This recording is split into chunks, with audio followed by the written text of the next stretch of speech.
é vil existir neste mundo. Tempo de Deus é pra sempre. Eu vou viver a vida eterna. Eu vou viver, o tempo de Deus é pra sempre. Eu vou viver a vida eterna. De Lucas 5, de 1 a 5. Estando Jesus um dia à margem do lago de Genezaré, o povo se comprimia em redor dele para ouvir a palavra de Deus. Vendo duas barcas estacionadas à beira do lago, pois os pescadores haviam descido delas para consertar as redes, subiu a uma das barcas, que era de Simão, e pediu-lhe que se afastasse um pouco da terra. E sentado, ensinava da barca o povo. Quando acabou de falar, disse a Simão: faze-te ao lago e lançai as vossas redes para pescar. Simão respondeu-lhe: mestre, trabalhamos a noite inteira e nada apanhamos, mas por causa de tua palavra lançarei a rede. Palavra da salvação. Aqui eu destaquei esse final, que eu não comentei na primeira pregação, está o grande segredo da cura dos traumas. Senhor, trabalhamos a noite inteira, não conseguimos nada. Vírgula. É esse, depois da vírgula, o grande segredo para a cura dos traumas. Não existe nenhuma técnica, nem de regressão, nem de psicologia de avançada, não existe nenhum aparelho, nenhuma tomografia computadorizada, nenhuma ressonância magnética que possa entrar no nosso inconsciente e falar: olha aqui, essa manchinha aqui, isso aqui é o trauma. Foi causado por isso. Não existe. Não existe nenhum instrumento humano. A única possibilidade de uma pessoa ser verdadeiramente curada dos seus traumas é na força da palavra de Deus. Por isso que quem não tiver intimidade com a palavra, quem não ouvir essa palavra, só a palavra de Deus, e Deus é delicado, já falei isso várias vezes, pode entrar no nosso ouvido, por isso a importância de não atrapalhar ninguém. Quando eu insisto, e eu brigo mesmo, na minha casa eu paro as pregações, fico esperando parar a bagunça. Por que nós somos rigorosíssimos? Exatamente por isso, porque a gente não pode brincar com as coisas de Deus. A fé entra está na palavra isso. O barulho, gente, o barulho é uma experiência demoníaca para você não ouvir. Porque já que o encardido não impediu você, de mesmo com chuva, com toda dificuldade, deixar a sua cidade longe e vir até um acampamento desse, ele não conseguiu. Agora ele vai tentar você aqui dentro de outras formas. Então, o barulho. Para impedir que a palavra entre pelo ouvido. Agora, para entrar pelo ouvido e sair pelo outro, não adianta nada. Ela precisa entrar no ouvido e do ouvido ir para o coração. Então eu preciso de um processo de aceitação da palavra. Quando Jesus contou a parábola do semeador, ele disse que a semente foi lançada em todos os terrenos. Deus não se recusa a lançar a sua graça a todos e a cada um de nós. Agora, o efeito que essa semente vai fazer no terreno vai depender do tipo de terreno. O efeito que a palavra vai fazer no coração vai depender do jeito que a gente escuta essa palavra. Então, eu escuto. A palavra penetra na minha cabeça. É consciente. Eu abaixo a cabeça. Por exemplo, o que é muito importante nos momentos de oração? Abaixar a cabeça, fechar os olhos. Quando fala assim, põe a mão no coração. É claro que nós sabemos que o coração não está aqui nesse pedacinho, não. Aqui está o coração físico. Mas são gestos que vai levando você a tomar consciência da palavra. Põe a mão no seu coração, feche os seus olhos. Então você está entrando no mundo da palavra. Você está dando livre curso para a palavra, que entrou no meu ouvido, veio para o meu cérebro, agora descer. Ela começa essa passagem. É o momento do subconsciente. Esses momentos de oração, você já notou que na Canção Nova, toda pregação termina com uma oração, nem que seja pequena. Logo em seguida, uma canção. Por isso que os músicos têm que estar atentos. Eu sei direitinho, quando eu estou pregando aqui ou em casa, se os músicos estão atentos à pregação. Porque pensa numa música que tem a ver com o tema pregado. Quando eu vejo que eles entram aí depois cantando qualquer música, não prestaram atenção. Aliás, isso tem que começar antes. Já sabe o tema do acampamento?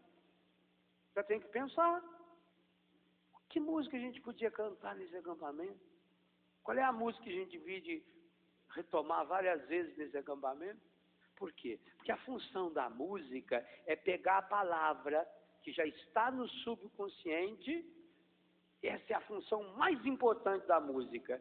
E lançá-la no inconsciente. Ou seja, músico pensa na responsabilidade de vocês.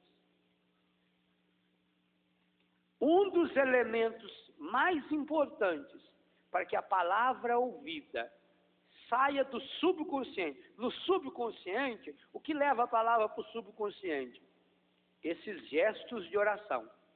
Fechar o olho, pôr a mão no peito, tocar na pessoa que está do lado. Desce do consciente para o subconsciente. Para o inconsciente, o instrumento mais importante que grava lá no íntimo é a música. A música é de uma força poderosíssima. Bom, tanto que a música, eu falei aqui no acampamento para músico, a música é o grande instrumento que o Espírito Santo que inspirou. A música é um patrimônio da igreja. A música é um patrimônio cristão. Pelo menos esse estilo de música que nós conhecemos. E interessante, todas as religiões têm o seu estilo de música. Aquilo que o budismo tem de mantra. Mantra não é católico, não. Eu acho um absurdo quando, no encontro, uma pessoa católica fala, vamos cantar um mantra. Mantra não é católico. Mantra é budista. Nós não temos que cantar mantra. Eu respeito muito o mantra do budista. Ele que mantém o tanto que ele quiser lá. Agora, nós, católicos, música. As notas musicais, dó, ré, mi, fá, sol, lá, si, dó, essas 7 notas musicais, na verdade, são as primeiras sílabas de uma oração feita a São João Batista. Cortou-se as primeiras sílabas, mudou a primeira para virar dó, pronto. Nós temos as notas musicais. Então, quando você fala em nota musical, você está falando em oração. Porque as notas musicais, o nome das notas musicais, pertence a uma oração. Por isso a igreja sempre investiu muito. Por isso não existe nenhum evento da igreja que não tenha música apropriada. Pena que perdeu isso também. Por exemplo, antigamente chegaram na Quaresma. Todo mundo sabia cantar a música da Via Sacra. Pela Virgem dolorosa, nossa mãe tão piedosa. Olha o ritmo. Olha o ritmo triste, pensativo. Não é? E ia contando a Via Sacra inteira. Hoje é capaz de não saber mais cantar isso.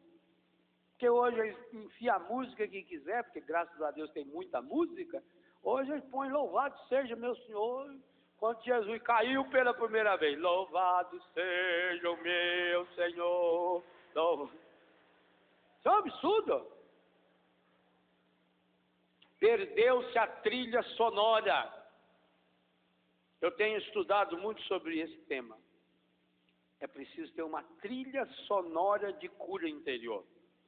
Escrevi sobre isso no livro Segredos para a Cura Interior. Nós precisamos ter uma trilha sonora. Quer dizer, eu preciso ter CDs ou fitas ou escutar rádios que toquem canções que me ajudem a ser uma pessoa curada. E não uma canção que agita, que machuca, que preocupa, que inquieta, ou que traga as mensagens horrorosas do inconsciente. Então, num acampamento, num retiro, a música tem um papel fundamental, que é trazer do subconsciente para o inconsciente. O tema. E aí você vê que é muito mais simples de entender. Quando a música que se canta está relacionada ao que foi pregado, casou. Porque, gente, não existe nenhuma pessoa nesse planeta que é capaz de gravar 20% do que eu falei aqui em uma hora. Nem eu que falei. A pessoa que conseguisse lembrar de tudo que eu falei aqui, no caso eu, porque eu que estou pregando, ou qualquer outro que estivesse pregando, durante uma hora, a pessoa que conseguisse gravar tudo que essa pessoa falou, ela ficaria completamente louca. A nossa memória e a lembrança, dois lugares típicos para se nascer os traumas, as mágoas, os ressentimentos e, portanto, as doenças, os pecados e os vícios, não tem capacidade de reter essa informação a esse nível. Por isso que você tem que repetir. Por isso que você tem que bater. Por isso que você vai mesclando com uma história, com uma brincadeira, para a pessoa relaxar, porque senão criaria uma tensão. Ninguém grava, ninguém. Não existe. A melhor memória desse mundo não grava. Faz parte da estrutura da nossa memória não gravar tudo. Gravar o essencial. Então, quando você pega uma canção que está relacionada à pregação, a palavra-chave, o texto bíblico. Por que nós usamos texto bíblico para a pregação? É a força da palavra. Mas, por causa da tua palavra, lançarei a rede. A força da palavra de Deus, que entrou no meu ouvido, processo consciente, que desceu para o meu subconsciente no momento em que eu acolhi, em que eu obedeci. Por isso que é bonito a gente ver a reação de uma plateia imensa feito essa, como ela é obediente. Essa é uma das coisas que mais chama a minha atenção aqui na Canção Nova, a obediência. Claro, sempre tem uma anta por meio, isso tem mesmo em todo lugar. Sempre tem uns que não escutam o que você está falando. Mas a obediência, você fala para as pessoas, põe a mão no seu coração. Na televisão você vê, é bonito ver. Todos. Imediatamente. Essa obediência é fundamental para a cura. Porque na hora em que eu falo, põe a mão no seu coração, você não raciocina. Mas por que eu vou pôr a mão no meu coração? Na hora que eu digo, põe a mão no seu coração e você imediatamente, quase que inconscientemente, põe a mão aqui, você já está trabalhando ao nível do subconsciente. É o processo de adesão. Você está dizendo, eu concordo. Você, só de botar a mão significa que você acredita no que eu estou falando. E esse passo é fundamental ao nível do subconsciente para chegar ao inconsciente. Feche os seus olhos. Você olha, a grande maioria fechou. Abaixe sua cabeça e veja os seus olhos. A grande maioria. Significa eu estou acreditando nessa palavra. Eu estou acreditando nessa pessoa que está aí, seja o músico, seja o pregador, seja um padre, quem for. Eu estou acreditando. Então, essa é a passagem importante do subconsciente, do consciente para o subconsciente. E então, depois vem a passagem para o inconsciente, aonde, repito, a música tem um papel absolutamente preponderante, fundamental. Você já notou isso? Como é que a música faz você gravar?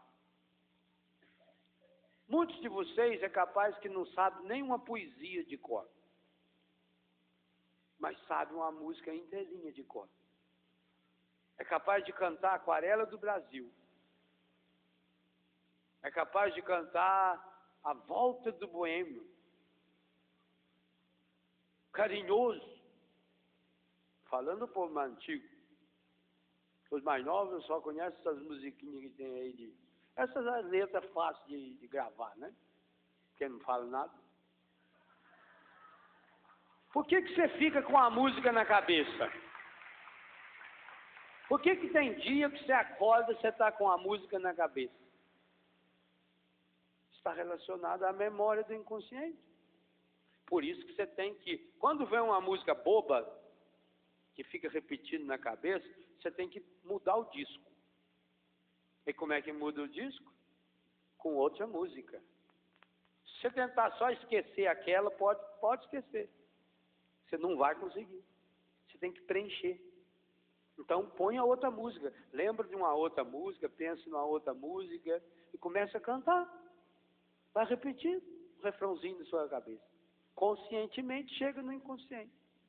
Se a palavra não chegar no seu inconsciente, no meu inconsciente, e aí a música que ajudou, vem a reflexão. Eu fico ruminando aquela palavra. Eu fico pensando naquela palavra. Eu rezo em cima daquela palavra. Eu retomo durante o dia aquela palavra. Eu que estou fixando uma ideia no inconsciente. E por que é importante fixar a palavra no inconsciente? Porque só a palavra de Deus tem poder. Está escrito num texto fabuloso de Hebreus. Dá uma olhadinha lá em Hebreus. É espetacular a força. Capítulo 4, versículo 12. Hebreus, capítulo 4, versículo 12. Porque a palavra de Deus é viva, eficaz, mais penetrante do que uma espada de 2 gumes. Espada de 2 gumes que corta dos 2 lados. E atinge, gente, esse texto aqui foi escrito há 2000 anos atrás. Olha a atualidade. E atinge até a divisão da alma e do corpo, das juntas e medulas. E agora? E discerne os pensamentos e as intenções do coração. Discerne os pensamentos e as intenções do coração. Nenhuma criatura lhe é invisível. Tudo é nu e descoberto aos olhos daquele a quem havemos de prestar contas. A palavra que penetra mais do que uma espada de 2 gumes, atinge a divisão da alma e do corpo, discerne os pensamentos e intenções. Essa diferenciação entre pensamento e intenção, quer dizer, ele está usando a questão da razão, que é um dos elementos que eu citei na primeira pregação, e intenção, ele está citando a nossa capacidade emotiva. Discerne. O que é discernir? Discernir aí no cerne. Uma árvore. Uma árvore, você olha, você vê as folhas, a flor, a casca. Mas o cerne da árvore você não vê. O cerne da árvore é aquilo que está lá dentro do tronco. É aquela parte dura da madeira. É o nó do pinho. É o que sustenta. É aquilo que, olhando, a gente não enxerga. Assim também, a palavra discerne os pensamentos e as intenções dessa área do seu inconsciente. É uma pena, gente. Por isso que a marca registrada do encardido, segundo a Bíblia, é o ladrão da palavra. Jesus disse, em Mateus 13, que o demônio se disfarça de um passarinho para roubar a palavra. Essa é a marca dele. Primeiro ele tenta impedir o mundo de ouvir a palavra. E não precisa ir longe para ver, basta ver os meios de comunicação.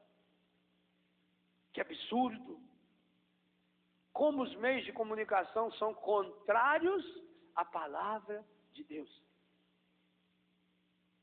Outro dia, lá em casa, agora, semana passada, uma senhora me dizia, a senhora no retiro, com muita naturalidade, assim, chegou na minha mesa lá do almoço e falando, porque aí eu chego em casa e vou assistir a novela. Como é que um católico, meu Deus, pensa. É a mesma coisa, o seguinte, você tem um restaurante, serve comida maravilhosa para todo mundo, aí você chega em casa, pega um prato, enche ele de bosta e senta para comer. Você come. Bem decoradinho, assim. Forra bem o prato, põe um tomate no meio, assim, que é flor, uma salsinha, quibe cru. Vai passando aquilo patezinho no pão. E por que você faz isso com a sua alma? É isso que você está fazendo com a sua alma. E pior ainda, não é só bosta não, é bosta com veneno. Você está matando a sua alma. Assim. Então o demônio investe muito para a pessoa não ouvir a palavra. E põe outras palavras no lugar. Mas o resultado vem depois. Porque a pessoa que assiste, ela não descansa. Observe uma coisa interessante. A pessoa que vai para frente da televisão para descansar e assiste essas porcarias dessas novelas, ela não descansa. Continua tensa, continua nervosa, continua inquieta, continua agitada e não sabe por quê. Porque você está alimentando a sua alma, não é com essa palavra. Alimentar a alma com a palavra, através das canções, através das leituras, através da leitura da Bíblia, de ouvir as pregações. Olha o bem que faz a Canção Nova, distribuindo, gravando essas fitas, esses CDs, esses MP3 hoje, graças a Deus. E quem não tiver dinheiro para comprar, tem na internet lá o Web TV, você aperta lá, você escuta, tem a pregação lá. Olha o bem que faz, quanta gente longe, quanta gente distante que está sendo tocada por essa palavra. Todo lugar que a gente vai, em qualquer lugar do mundo que a gente vai, a gente encontra alguém que fala, padre, obrigado, a palavra, a pregação que o senhor fez lá me tocou. Quando a pessoa fala assim, aquela pregação me tocou, é exatamente isso. Significa que começou o processo do consciente para o inconsciente. Já está, no mínimo, meio caminho andado. Por isso que Deus usa de pessoas, por isso que Deus nos dá o dom de pregar, porque isso é também um dom. Claro, a pregação ela é muito mais fruto de transpiração, de luta, de esforço, de estudo, do que da inspiração. Mas Deus não vai dar inspiração para quem não transpira. para quem não fez sua parte humana. Mas é um dom de Deus. Então eu tenho que cuidar desse dom, cuidar com preciosidade desse dom, porque é um dom para os outros. Como a maioria dos dons. É um dom que eu mesmo não me beneficio desse dom. Beneficio na medida em que vou lutando, trabalhando para ser coerente, para vencer meus pecados. Mas é um dom para o outro. Então a pessoa fala, olha, eu fiquei tocado com aquela pregação. Nossa, aquela música me tocou. Eu fiquei emocionado. Aqui está a diferença do emocionalismo e da emoção. Nós não devemos favorecer o emocionalismo e ficar mexendo na ferida da pessoa para ela ficar compungida, não. Mas nós não devemos ter medo de manifestar as emoções da pessoa. Como é bom para nós, pregadores, quando a gente vê que as pessoas estão aderindo à palavra. Mas não porque, ela vai aderir à palavra e vai gostar de mim. Todo mundo já sabe disso. Quanto menos gente gostar de mim, para mim é melhor. Eu não faço nenhum esforço para gostar de mim. Eu não faço esforço nenhum para ser simpático. Nenhum. Por isso não adianta ir lá para trás esperar eu lá, porque eu não vou conversar com ninguém. Eu vou entrar dentro do carro e vou sair. Pô, tem que voltar depois, ora, bota. Prega 1 hora para você ver, depois aguenta os outros. Não tem esforço nenhum. Eu não sou candidato a nada. Não preciso de voto. Eu quero ser instrumento de Deus. Isso sim. Como João Batista pedia, eu queria aprender cada dia. Senhor, eu quero ficar cada vez menor. E cresça a tua palavra. Pronto. Né? Agora, quando a pessoa pensa nela, gente, eu chego lá em São Paulo toda semana, vou para o aeroporto, de lá eu vou lá no shopping onde tem a tenda, e não estou nem aí não, o povo é simples. E a gente tem que ser simples. Agora a gente não pode costumar mal o povo também. Fico costumando o povo dar uma de artista, o povo adora artista. Nossa, adora na televisão. Nós não somos isso não. Então eu tenho que ser instrumento, aí eu fico feliz. A minha felicidade é essa, é quando eu vou vendo no rosto de vocês, que está havendo adesão à palavra, que você está acolhendo a palavra, que há manifestação de emoções, que você dá risada, que você muitas vezes fica com os olhos cheios de lágrimas. Fico feliz quando eu vejo que um marido e uma mulher, durante uma pregação, dá um abraço mais apertado um no outro, olha um para o outro, dá um aperto na mão, como que dizendo, para mim aqui na frente, é isso mesmo, pai. Então, a gente fica muito feliz. Por quê? Porque a pessoa está gravando a minha palavra? Não, eu já sei que não vai gravar. Eu já sei. Eu estudo, eu sei disso. Mas porque a pessoa está acolhendo a palavra de Deus, que eu estou sendo instrumento. E é a palavra de Deus, aos 2 textos, tanto Lucas 5 como Hebreus 4, é a palavra de Deus que tem poder de ir lá no nosso inconsciente. Lá no íntimo. Ao inconsciente, me ensinava o padre Sérgio Renquemaia, um grande abraço, padre Sérgio, um homem de Deus, que vive lá em Armazém, em Santa Catarina. Ao inconsciente só se chega pelo inconsciente. Não tem como chegar no inconsciente de uma pessoa de modo consciente. Por isso que estabelece os traumas. Por exemplo, uma criança. A criança berra a noite inteira. A mãe põe na cama, daí a pouco ela está chorando, assustada.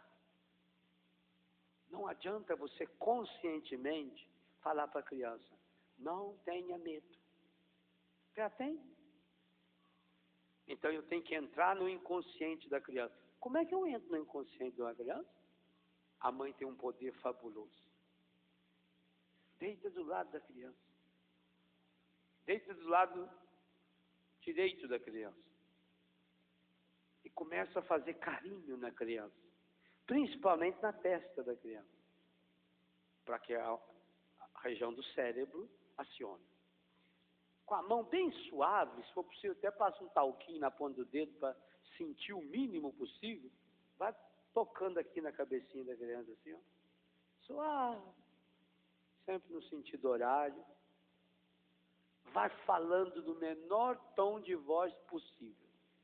Você vai dormir. O anjinho cuida de você. Papai do céu ama você. Não use jamais a palavra não. Porque essa é uma palavra que o inconsciente grava rápido. E ela faz um mal medonho. Então, na sua conversa com a criança, não use a palavra não. Por exemplo, não diga, você não vai ter medo. Como não é uma palavra feia, nesse caso ela barra e só sobrou medo. Então, não use a palavra não. Vai passando, amanhã você vai dormir agora. Tem um anjinho que cuida de você. Papai do céu ama você. Amanhã você vai acordar tal hora. Diga a hora para você ver. Ela vai acordar naquela hora. Criança, por exemplo, que faz muito xixi na cama. Mesma coisa. Vai tocando aqui. Não vai dizer para ela, você não vai fazer xixi na cama. Aí o inconsciente já gravou para fazer xixi. Vai passando a mão. Você vai dormir a noite inteirinha. Vai acordar cheirosinho, cheirosinha. Amanhã a mamãe vai fazer isso, nós vamos fazer aquilo. Aí a criança, ela vai fazendo aquele carinho, a criança começa a dormir. Continua. Você viu que pegou no sono? Continua mais um minutinho. Falando baixinho, hein? Eu estou falando alto aqui. Falando baixinho, suave, suave. Mamãe ama você. Papai ama você. O anjinho ama você. Papai do céu ama você. Suavemente, dá um beijo e vai ver. Claro, vai ter que fazer isso algumas vezes, conforme a intensidade do trauma. Criança serena. Porque a sua palavra ali é a palavra de Deus. A sua mão ali é bênção de Deus. Deus não pode negar uma bênção para uma pessoa que foi abençoada pelos seus pais. Há um poder de bênção na Bíblia que beira o absurdo. Abençoou, não tem volta. Mesmo quando se tratar de uma bênção enganada. Quando, e eu vou retomar esse texto amanhã no contexto dos traumas, vou citar Esaú e Jacó, quando Isaac abençoou Jacó, Jacó roubou a bênção. Nós vamos ler esse texto amanhã. Jacó roubou a bênção do irmão. Fraudulenta, com a ajuda da mãe dele. Se fantasiou de cabrito. Que o irmão era peludo e o pai estava cego. O pai era cego. Fraudulentamente, o Jacó roubou a bênção. Quando Esaú chegou, o Isaac diz, eu não posso te abençoar. A bênção que era para você, eu dei para o seu irmão. Mas será que o senhor não tem uma outra aí, uma reserva aí? Não posso. Então, mesmo, por quê? Porque o peso é a bênção. Bênção é graça de Deus. Então ali, mãe, pai também, é claro isso que eu estou falando, o pai também pode fazer. Embora a sensibilidade da mãe ajuda muito mais nessa hora. É bênção, não tem como. É palavra de Deus. Por isso que ela vai no inconsciente. Por isso que ela chega ao inconsciente da criança. Por ser palavra de Deus. Que bom se hoje você puder dizer para Deus assim também. Oh, meu Deus. Trabalhei a noite inteira. Estou cansado. Por que será que na minha vida tanta coisa não deu certo? Você que tem decepções amorosas, por exemplo. Que muitas vezes já se revoltou contra Deus. Não dá certo na sua vida. Oh, padre, eu tenho uma filha, ela é tão boa. Mas a amiga ela arrumou um namorado. Já está lá com quase tantos anos, não vou citar a idade para não ofender ninguém. Ela não consegue. Ela sabe costurar, bordar, ela pinta e borda, é uma pessoa muito aplicada, pai. Parece a gente até fica com esperança, mas fica 2 meses, larga. Aí ela fica frustrada, agora só fica na televisão, come demais. Tadinha, está até meio passada agora do diâmetro. Por que será, pai?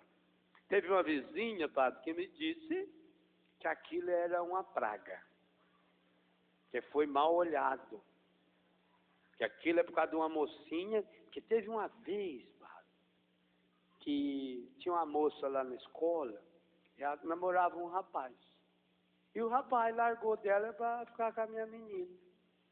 Então a vizinha falou que essa é a causa. Então ela fez um trabalho para ela, pôs o nome dela na boca do sapo, costurou. Olha o demônio pega o trauma e vai esticando. É daí que vem as falsas doutrinas, que vai alimentando, porque aí cria-se um mecanismo maligno. Por que será, padre, que a minha filha não arruma casamento? Meu filho não arruma emprego, padre, ele é bacana, ele é bom, ele tem nota boa. Quietinho que o senhor precisa de ver. Olha, vai ver que é por isso. Não sabe nem falar para o que ele sabe fazer, cara. Meio bobão lá no canto. Sempre com o lenço lá, limpando aqui assim. É por isso. Então não adianta ficar procurando as causas, não. Precisa dar esse passo. E o passo é esse. Lançarei as redes por causa da tua palavra.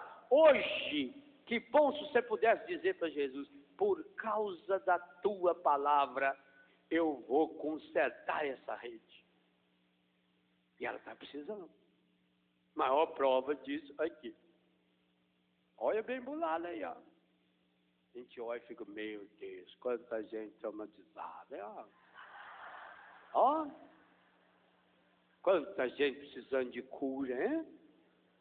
Ó, um timão, hein? Que bom.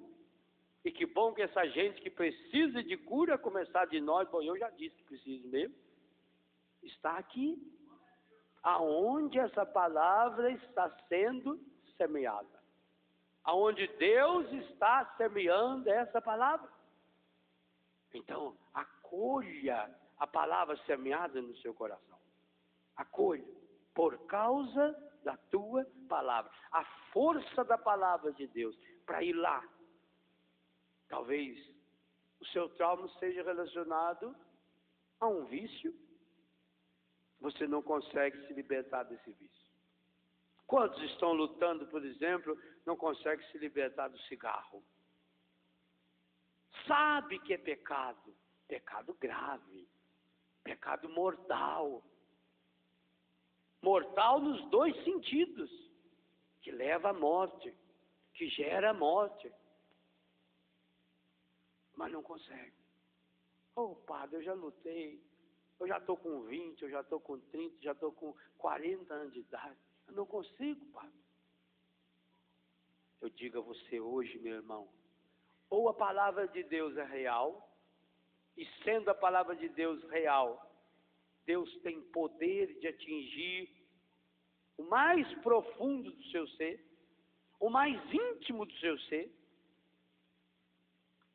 ou nós vamos estar completamente perdidos dessa ação da graça de Deus em nossa vida. A palavra de Deus tem forças para entrar lá naquela área escondida, aonde começou. Porque veja, você não fuma porque quando tinha 8 anos, ou 10 anos, ou 15 anos, ou 20 anos, alguém lhe ofereceu um cigarro. Não é por isso. Pode fazer o teste e oferecer um cigarro para cada pessoa. Primeiro, a grande maioria já não vai aceitar. Mas mesmo que você fosse obrigado a fumar, não, você é obrigado, você tem que fazer um exame médico aqui, aonde você vai ser obrigado a fumar um cigarro, para ver lá a reação do seu pulmão, sei lá, a velocidade que a fumaça passa nos seus olhos, sei lá o quê. A grande maioria absoluta, iria fumar esse cigarro e ia ficar com aquele gosto na boca, querendo logo escovar o dente, e Deus o livre porque tem nojo. Então por que você fuma? Porque alguém lhe deu cigarro? Não. Porque alguém lhe deu cigarro na hora em que você estava numa carência.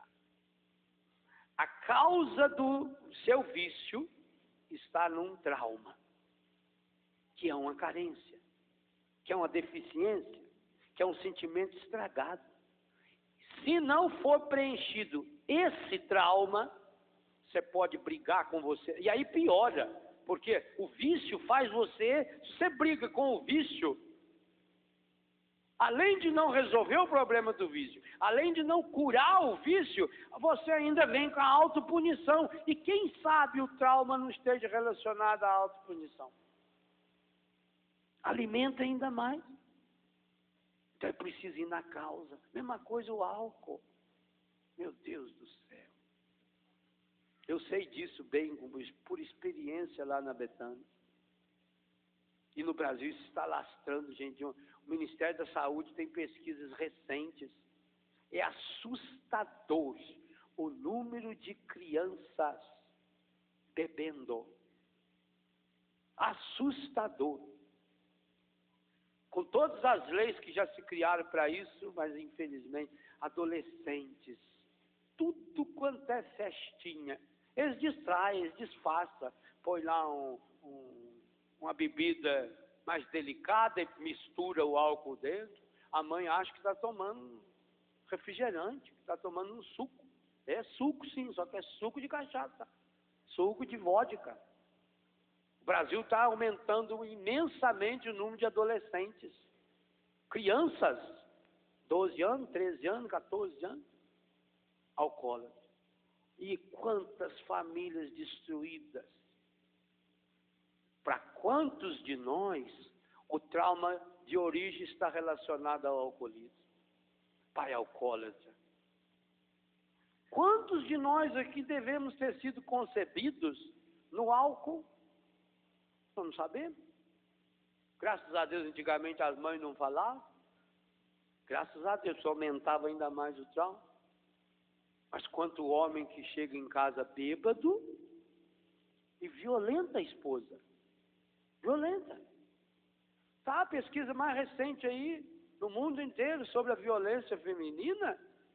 Vocês sabiam que no mundo, a cada 15 segundos, uma mulher sofre violência, e a maior parte do marido? E a violência sexual, então, dentro de casa, que isso não aparece nas estatísticas. Padre, meu marido chega bêbado, eu já estou dormindo, ele força uma relação íntima, se eu não aceitar, ele bate em mim, já bateu em mim, já tive vezes, padre, que eu tive relação chorando, porque eu estava apanhando dele. Sobe em mim, bate em mim, sufoca, dá tapa na minha cara, enquanto está relacionando-se intimamente. E quantos dessas relações geraram uma criança? Então vocês vejam, gente, como é que o demônio é terrível. Ele aproveita aquela hora linda, aquela hora santa, que eu descrevo no livro Sede Fecundos, como um momento de Deus. E naquela hora, o espermatozoide do pai leva o gene do alcoolismo para o óvulo da mãe. Ainda não é gente. A pessoa só se torna gente quando o espermatozoide e o óvulo se unem. Vocês imaginam aquele espermatozoide contaminado pelo álcool? Ele entra dentro do óvulo e fecunda o óvulo, porque os dons de Deus são irrevogáveis. Fecunda aquele óvulo. aquele óvulo fecundado vai virar o ovo, vai virar um feto, vai virar uma criança, marcada já pelo terrível problema do alcoolismo. Então é um problema muito sério. Outros tiveram sérios problemas do alcoolismo na gravidez. Porque se mesmo o pai que chegava bêbado também quando a mãe estava grávida.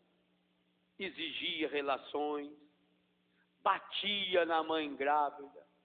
Quantos casos absurdos do pai que chuta a barriga da criança, da mãe, para ver se mata a criança lá dentro.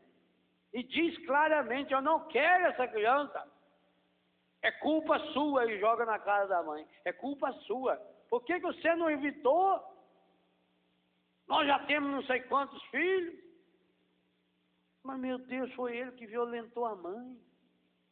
Como é que essa mulher vai poder evitar um filho assim? Como é que essa mulher vai fazer método Billings nessa hora?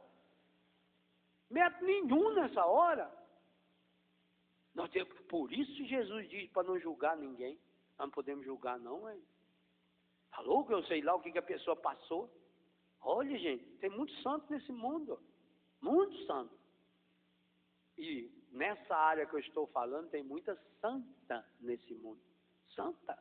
Que eu admiro. Talvez nunca vai ser canonizado. Mas diante de Deus, você é santa, minha irmã. De ter aguentado tudo que você aguentou até hoje. Mulher casada com alcoólatra, para mim, todas elas são santas. Porque aguentar aquele bafo de cachaça.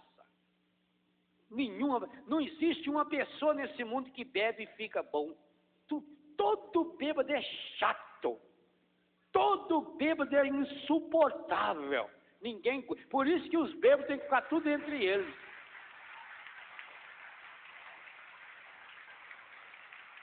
E quantas das senhoras ainda põe na cama, ajuda a dar banho, ainda está preocupado com a comida dele. Eu admiro, vocês são santas. Isso é uma graça de Deus. Mas o problema do alcoolismo tem que ir lá na causa dele. Também não devemos julgar esse cara que fez tudo isso. Porque tem uma causa que a gente não sabe qual é e que ele também não sabe. Muitas e muitas vezes, a pessoa que sofre mais com o alcoolismo é o alcoólatra. Ele não queria. Ele quantas vezes deve ter pedido para Deus, oh meu Deus, cura eu. Quantas vezes renunciou ao alcoolismo? Mas não consegue porque tem um trauma lá. Está lá no íntimo do coração dele. Uma força demoníaca. Por isso que é importante renunciar ao demônio. Mas só renunciar ao demônio não adianta. É preciso ir na causa. É preciso ir lá aonde os traumas estão. É preciso repetir essa palavra de Pedro hoje. Senhor, trabalhei a noite inteira. Ô Senhor, eu estou lutando contra o alcoolismo, Senhor, já tem 10 anos, 15 anos, 20 anos. Eu estou lutando contra o cigarro, o tabagismo, já tem tantos anos. Eu estou lutando, Senhor, contra esses desequilíbrios de temperamento. Eu estou trabalhando contra isso há muito tempo. Não deu nada. Trabalhamos a noite inteira e nada pescamos. Não deu nada. Parece que é derrota em cima de derrota. Mas, e essa eu queria que fosse a tônica da oração que encerra essa manhã desse acampamento. Mas, por causa da sua palavra, lançarei as redes. Vá fazendo exercício. Põe a mão no seu coração. Feche os seus olhos. Acolha a palavra. Mas, por causa da tua palavra, por causa da tua palavra, Senhor, eu estou agora consertando a rede do meu coração. Por causa da tua palavra, Senhor, eu estou agora retomando a minha vida na sua presença. Pai Santo, Pai querido, Pai amado, Eu não sei a causa dos meus traumas. Eu sei que eu os tenho por essas enfermidades que eu estou vivendo, física, psíquica, por esses vícios que eu não consigo dominar, por esses pecados que ainda não consegui vencer. Eu sei que tem esses traumas.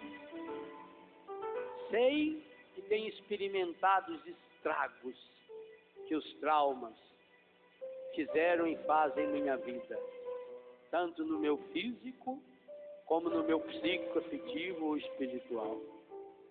As dificuldades que eu tenho de me relacionar com as pessoas, meu temperamento é terrível, Senhor. Eu sei que é muito difícil conviver comigo, Senhor. Eu tenho uma irritação, uma raiva, um mau humor, Senhor. Eu sei que é difícil conviver comigo, Senhor. Eu sei que é difícil conviver comigo, Senhor, pela minha indelicadeza, por ser uma pessoa mal educada, áspera. Senhor, eu sei que é difícil conviver comigo porque eu tenho palavras muito pesadas que machucam as pessoas. Mas eu não sei qual é a causa de tudo isso. Até hoje, Senhor, eu lutei contra os problemas. Eu tenho lutado contra os meus vícios. Já renunciei. Já joguei o maço de cigarro fora. E depois, pouco tempo depois, lá estava eu comprando de novo. Comecei com 1, com 2, escondido. E hoje estou completamente dominado pelo vício, pelo alcoolismo. Eu não sei a causa. Muitas e muitas vezes, Senhor, eu já caí no desânimo. Não adianta nada lutar. Não adianta nada. Eu fui acreditando nisso, que não adiantava nada. E parece que o mal foi ganhando força dentro de mim. Dentro do meu coração, dentro da minha história. Mas hoje, por causa da tua palavra, lançarei as luzes. Por causa da tua palavra, Senhor, eu estou abrindo o meu coração. Eu estou tocando no meu coração agora, no meu inconsciente, e suplicando, Espírito Santo de Deus, toque nessa tarde, no início dessa tarde, no meu coração. Nesse final de semana aqui, na Canção Nova, Pai, toca no mais íntimo do meu ser. Eu confio, Senhor, na força da tua palavra. Toca com o teu amor infinito, Senhor. Eu quero, Senhor. Eu estou abrindo meu coração. Conscientemente, Senhor, eu estou abrindo. Suplicando. Por causa da tua palavra. Penetra essa palavra no meu ouvido, Senhor. Do meu ouvido, Senhor, desça para o meu subconsciente. Eu quero essa palavra hoje agindo, Senhor, no meu inconsciente. Eu abro espaço, Senhor. Eu abro espaço, Senhor, para que a tua palavra fecunde o meu coração. Inunde a minha alma. Mesmo que seja breve o